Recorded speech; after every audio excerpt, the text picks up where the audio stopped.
Ooh.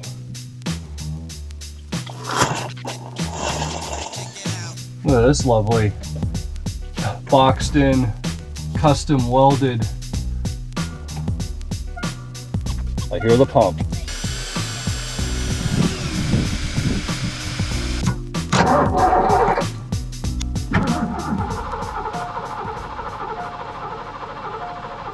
All right, guys, so I promised it. I am not stopping the camera. I'm going to keep the editing going here, and we are going to see if we can get this, what I've nicknamed the Shipbox Fox, for $1,000 running on the trailer after it hasn't run in 10 years. If you guys haven't seen the beginning of this video, make sure you go and check it out. This was a marketplace find, $3,200 ask. I actually made the trip when nobody else wanted to do it and got it for $1,000 ultimately. Whole bunch of cool old school mods on this motor, and I probably missed some, you know, even the old school copper 3-core radiator in here, and I'm sure there's other stuff, guys. I think there's like Lakewood drag shocks in the front because they're red, so I'm sure that's what it is. And amazingly enough, they kept the sway bar. Little race car here, but they kept the sway bar, which is awesome. So first things first, I'm going to leave the winch connected in the front so that the car isn't going to roll back on me. Disconnect the straps because I'm going to have to do, you know, some jacking. I'm going to drain the oil and we'll put fresh oil in it. We'll be popping out the distributor. I'll be priming the pump, make sure that we get everything lubricated inside the motor. We're going to need a battery. I need to drill out the ignition, what's left of it, so that we can actually get the ignition to turn and the column to unlock, because the column is locked. Thankfully, the wheels were locked straight, because where we had to winch this car up was a pain in the ass. I'll be getting underneath the rear and probably dropping the gas tank. If I need another gas tank, I'll probably take it out of, I think I still have one in the 89 black parts car, because everything else is missing fuel tanks, and that one the pump was working. I'm just rambling now. I'm rambling in excitement. I don't know where to start, so let's get going at this.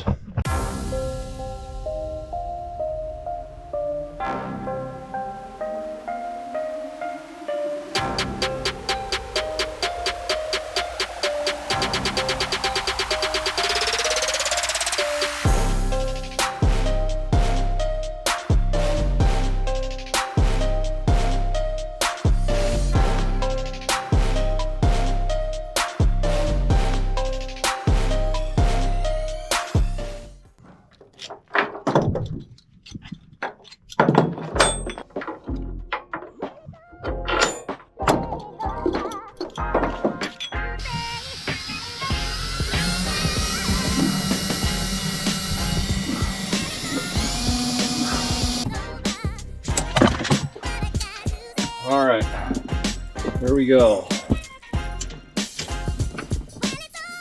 So we should be able to do the little screwdriver trick now.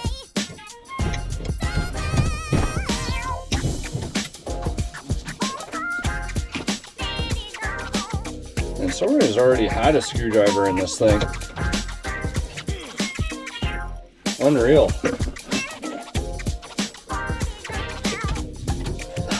Column was messed up to begin with. All right, guys, so it's sort of like bring your own ignition to the party here.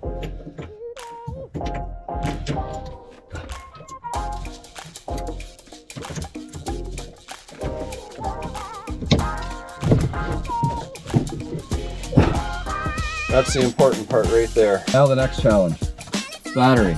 Battery box is in the back. We need to be able to get the hatch open. We don't have keys to get the hatch open. So let's hope that the hatch release works. So what we'll do is we'll power up, start our solenoid, we'll put power up there. See what happens. Do we hear anything? Ooh, did you hear that?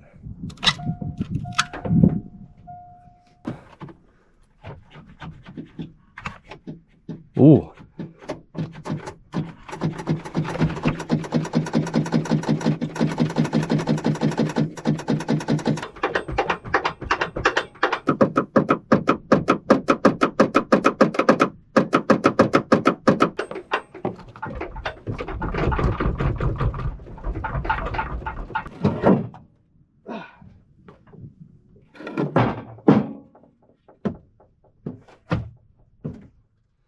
We got here a free t-shirt slash rag.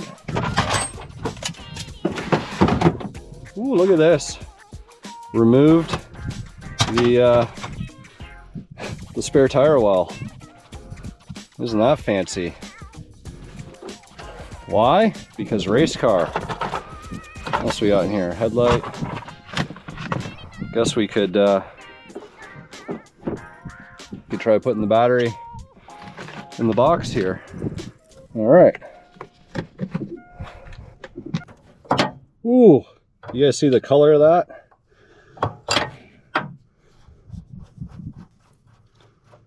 Oh, look at the color of that fuel. Looks like root beer. The worst smelling fuel I've smelt in a long time. I'll leave these guys off. We'll save that, blow that out with compressed air in a minute. I'm gonna go get a container. So that's the main fuel line right there. Let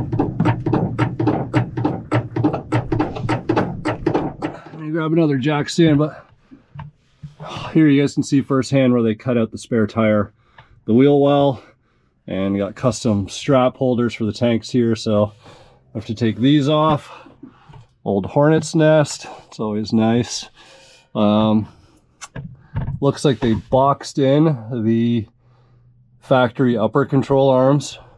Like I said, we got the tubular lowers, and the diff cover's clearly been off and painted, so I'm sure there's a set of gears hiding in there. Fuel filter is relocated.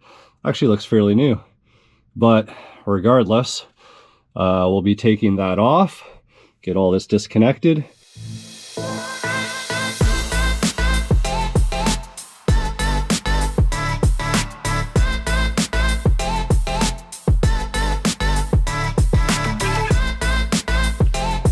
It's actually all in really nice shape.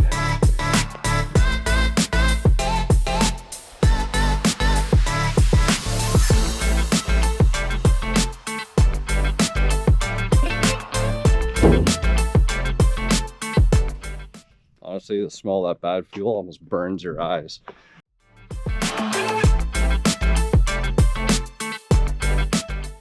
You can see that color of fuel is much nicer than what was coming out of the other tank. So I'm going to jam that filter in, probably change, swap this. I'm going to clean this up a little bit, swap the connectors over, get this bolted in the other car, and then that should wrap up our fuel system. Or I go hooking stuff up in the back here. I'm going to blow the rails out. Ooh.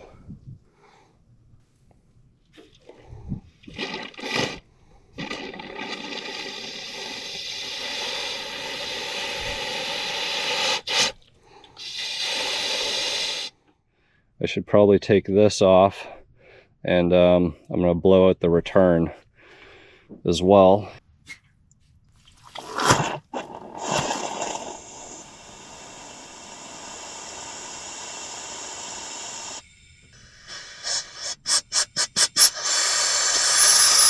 Blow some more out here.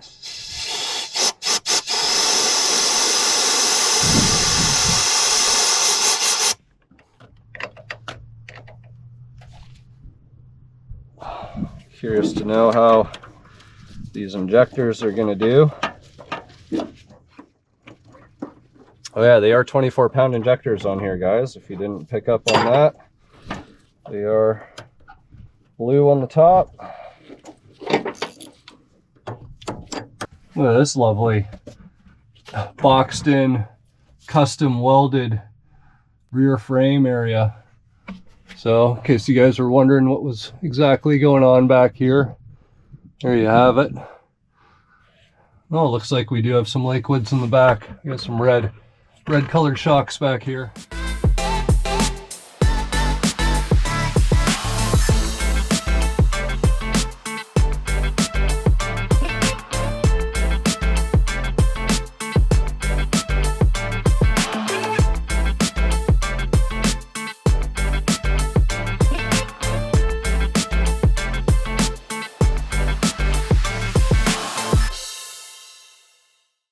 Fuel filter's all hooked up, and even had to use a new clip. Vent line, I'm not too concerned about that.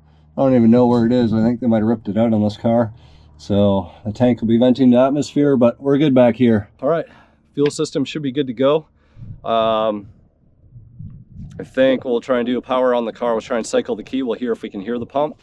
That'd be a good sign if we do. If we do hear that there is fuel, drain the oil, prime the oil pump, see if the car will turn over, see if we have spark, see if it'll fire. I think that's for start. Let's see here. Fuel pump is not turning on, just so you guys are aware. DME relay. Like, I don't know how much we can trust an A9P that's in that type of form.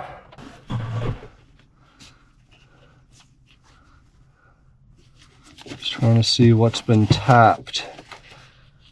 Something here is tapped.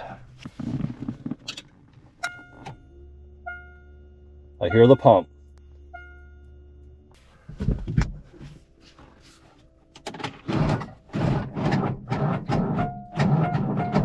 Nice.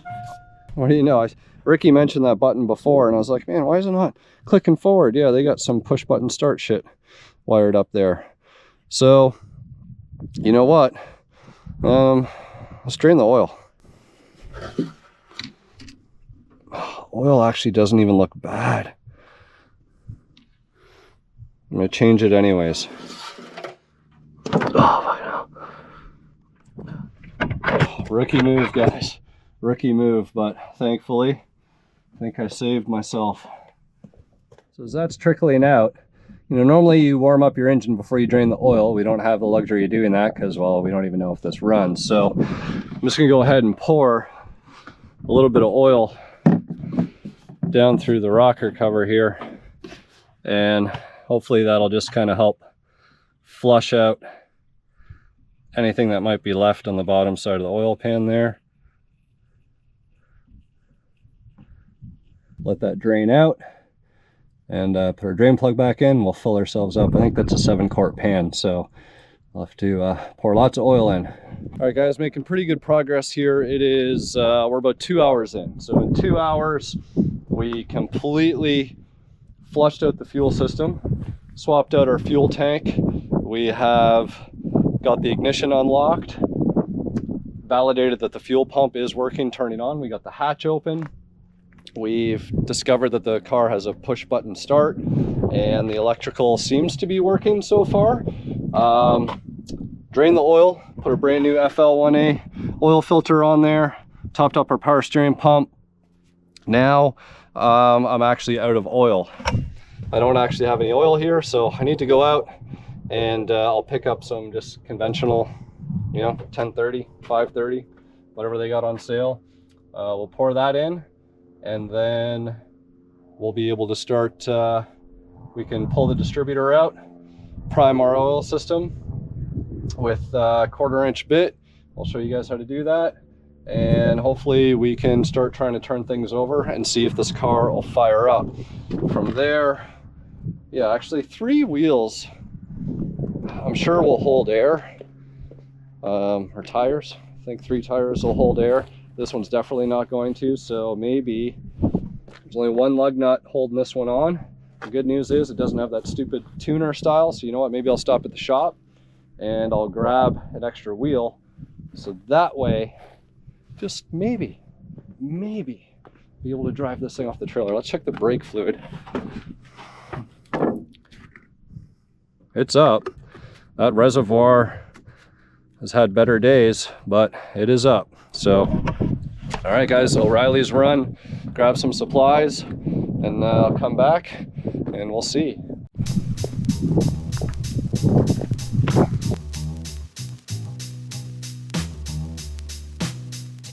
Now that we've got oil in the motor, and I've noted where the rotor is and where this guy was, I took a picture of it. So we're gonna pop the distributor out now, and I'll set that over here. Okay, so look down in there, everything's looking good. 1/4" socket, guys. And got it right there on the oil pump shaft. We're going to spin this up counterclockwise with the drill, and we'll hear it when it starts to build pressure.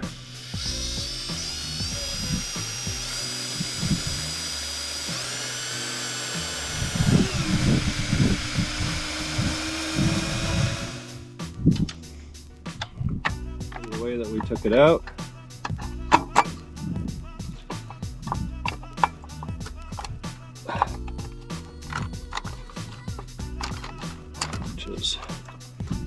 Yeah, that was right there.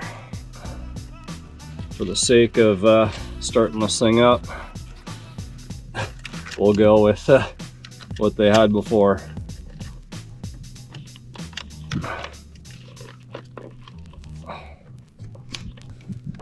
You'll notice I capped this line off here. So that was off.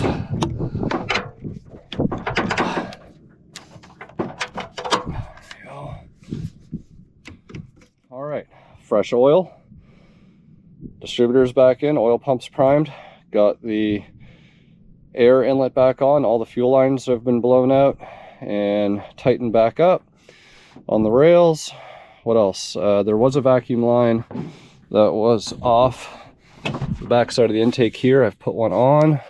This is going to the fuel pressure regulator, so that's fine. Now, these are all cracked, but I'm hoping we're good enough just to start this thing up. PCV is in there. Everything does spin on the accessory drive. Nothing seized. So we're good there. Just going over all the basics. And check to see where our oil's at. It's right at full. We got a new battery. So that other one that I had was weak. So let's see what happens when we hook this up. You can see this car has courtesy lights. How badass is that? It actually lights up underneath the dash there.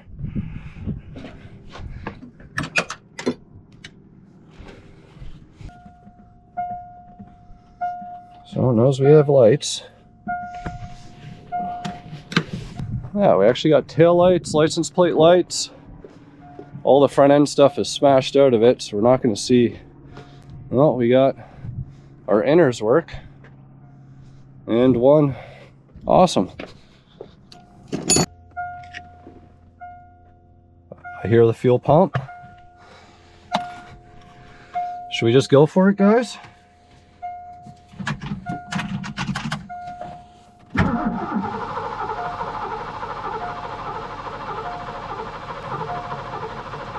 So the one weird thing about the fuel pump is it's always on. It's not doing a prime. So I don't know if they hardwired it or what. So what I'm going to do now, I'm actually going to hit the inertia switch.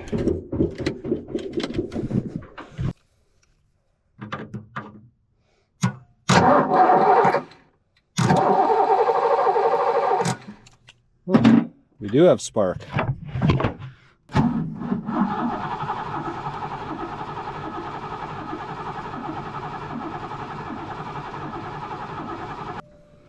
Let's see here.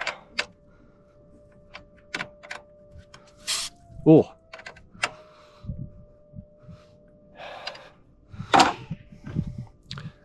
I bet you, guys, it's these injectors. I bet you they're not doing their thing.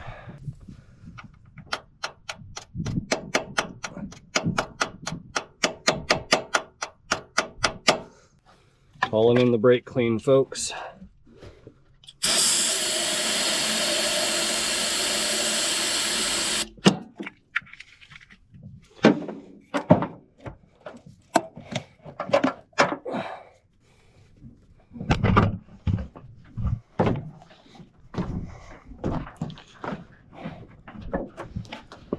Let's see.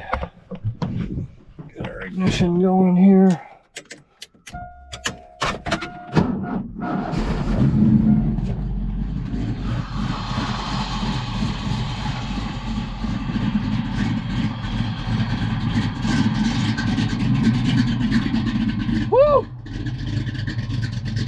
Listen to that cam. I knew it'd be cammed, guys. Okay, just tapping on those injectors. A little bit of brake clean to get it going. I can't believe it's idling.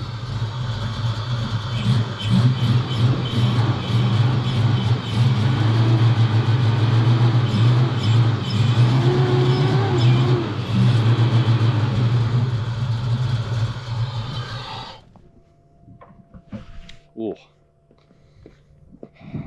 We got it to run. It's not firing in all cylinders.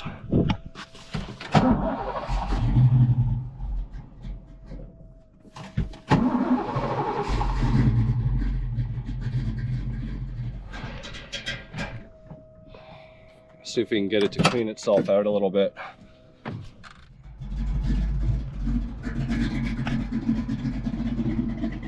Woo. Awesome, guys. I think it's going to clean itself up a little bit more. Just needs to run. But there you go. Victory. Managed to get it running. It's going to get dark, but the question is, could I actually get it driven off the trailer? Well, I know why there's only one lug nut on this wheel.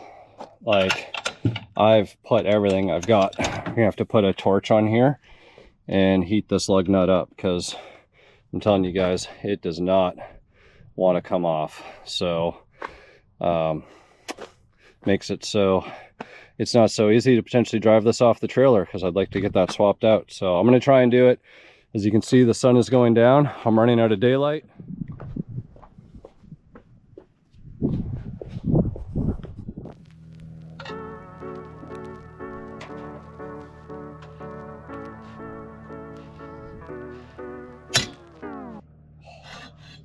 It moved.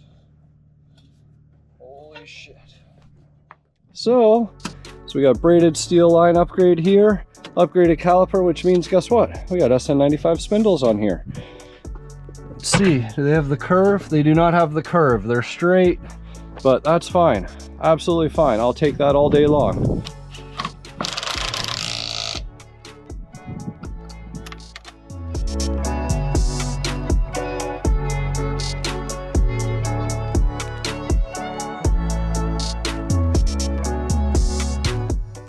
We got 4 wheels with tires that are holding air. It is windy out, but it is nice out, and it is time to unload this thing off the trailer. Let's go. Let's fire this thing up. It's running. It's idling. Like, it's running better than it did yesterday, just sitting there. So let's go ahead and get this off the trailer.